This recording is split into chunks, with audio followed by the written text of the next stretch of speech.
हजारों करोड़ का यूडीलैंड घोटाला करने वाले अंसल एपीआई को दिवालिया घोषित कर सरकार ने बेबस दुकानदारों पर लटकवाई कंप्लीशन की तलवार। यह आरोप जोगेंद्र स्वामी, पूर्व जिला पार्षद एवं प्रधान जन आवाज सोसाइटी ने अंसल एपीआई गैलेक्सी कोर्ट में दुकानदारों को समर्थन करते हुए लगाए। उन्होंने कहा कि गैलेक्सी कोर्ट का एरिया 2.99 एकड़ है। इसका लाइसेंस नंबर 1728 दिनांक 25 जुलाई 2005 को मिला था। लगभग 12 साल पहले सभी दुकानें बन चुकी, अब लगभग 308 दुकान मार्केट में बनी हुई है। 18-20 साल डीटीपी विभाग सोता रहा। अंसल का दिवालिया घोषित होते ही विभाग की गाज भी इन पर गिरनी शुरू हो गई। उन्होंने कहा कि उनकी लड़ाई भ्रष्टाचार के खिलाफ है, जहां आम आदमी के लिए दी जाने वाली सहायता पूंजीपति और भ्रष्ट अधिकारी अपनी तिजोरियों में बंद कर लेते हैं और आखिरी पायदान पर बैठा इंसान अपना हक गवा चुका होता है। यही हाल यहां पर गैलेक्सी कोर्ट के दुकानदारों के साथ हो रहा है। अंसल मालिक और मैनेजर ने डीटीपी अधिकारियों के साथ मिली भगत करके बिना प्लानिंग ही यूडीलैंड बेचकर सरकार के साथ हजारों करोड़ का घोटाला किया।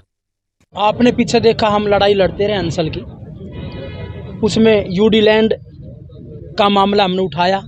हजारों करोड़ का यूडीलैंड का घोटाला अंसल के अंदर था। उसमें अधिकारियों को जब देखा कि तुम जेल में जाओगे, उन्होंने अंसल को दिवालिया घोषित करवा दिया। अंसल भाग गया और सरकार ने उसको इज्जत से निकाल दिया। लेकिन आज ये दुकानदार ये पीछे देख रहे 2.99 एकड़ 25/7/2005 को इसमें 17 से 17 to 28 लाइसेंस दिया गया। भाई ये दुकानें बनेंगी, कमर्शियल है। इन लोगों ने यहाँ का पैसा दे दिया, पैसा जमा हो गया, अंसल ने एनओसी दे दी। उसके बाद भी ये लोग चौराहे पर खड़े हैं। क्यों? वो कहते हैं कि इसकी कंप्लीशन नहीं हुई। उसकी कंप्लीशन में इन दुकानदारों का क्या दोष था? आज डीटीपी विभाग आता, नोटिस चिपकाता, जेब गर्म करके चल देते हैं। एक कमाई का साधन इन बेचारे दुकानदारों को, जो अपनी मेहनत मजदूरी करके कर रहे हैं, कमाई का साधन बनवा दिया इस सरकार ने। तो इसको लेकर के हमने आज एजिटेशन किया। हम लड़ाई लड़ रहे हैं इसकी कि इसको ओसी सरकार दे, जिसको दिवालिया घोषित करके आपने निकाला अंसल मालिकों को, उसके मैनेजरों को, उसको जेल में डाले।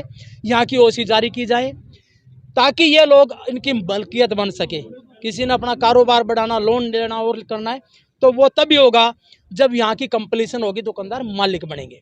तो इस चीज़ को लेकर के आज हमने यहाँ एजिटेशन किया है। मैं सभी साथी जिन्होंने मेरे को बुलाया, मैं उनका धन्यवाद करता हूँ और ये आश्वस्त करता हूँ कि हम इस लड़ाई को आगे तक लड़ेंगे। इसके लिए हमें चाहे डीटीपी हेडक्वार्टर जाके दरे बिछाने पड़ो, चाहे मुख्यमंत्री की आवास के ऊपर हमने दरे बिछाने पड़ो, जब तक हम लोग जीतेंगे नहीं तब तक हम हटेंगे नहीं, तब तक हम रुकेंगे नहीं।